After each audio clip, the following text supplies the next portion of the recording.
when did you have that realization that you were a racialized person? I'm an immigrant. I came to this country when I was really young. So I guess you could say the moment I realized that it was when my dad, he would always tell me, make sure you stay out of trouble at school. Everywhere you go, make sure you're just nowhere near anything that can get you in trouble, like legally, because as soon as we get hit with something, as you committed a crime, whatever, we're getting deported. Okay. I think it really didn't happen until I was in high school and I got the opportunity to be a part of a leadership program. I had the opportunity to be part of like Jeter's Leaders, like that's Derek Jeter's nonprofit foundation.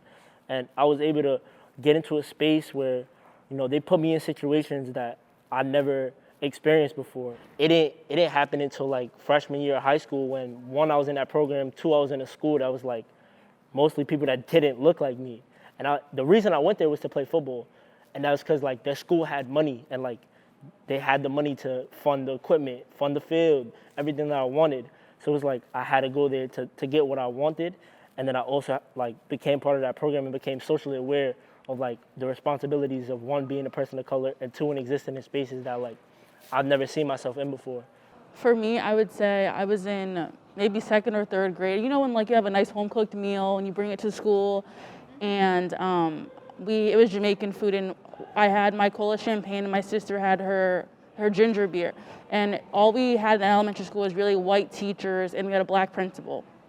And she wasn't even a teacher. She was kind of like an assistant or an aide, I guess. And she said, "Are you drinking beer?"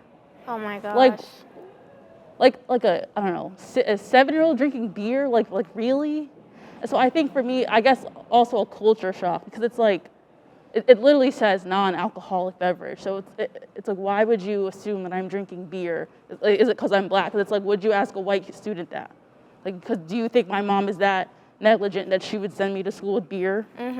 My parents going to their college and seeing like all these white people, and then seeing like my school group of my mom, my dad, and my uncle, and like I'm like, wow, there's nobody here that looks like me. And they would bring their kids, like all the alumni events.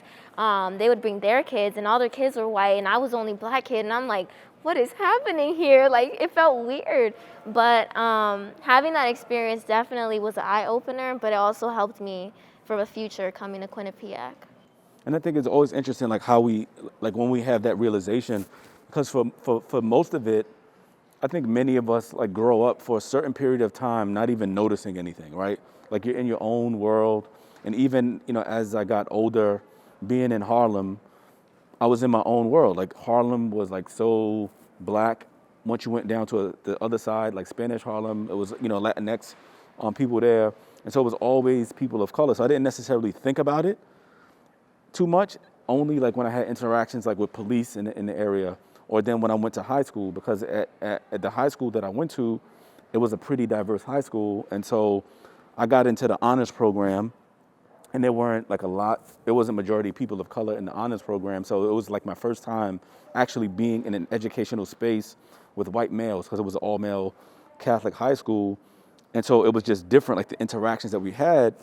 And so again, like I knew that I was black at that point in time, but I had never necessarily felt shut out of someone else's life until one of my friends, Nick, we would all play basketball after school at my friend Randy's house.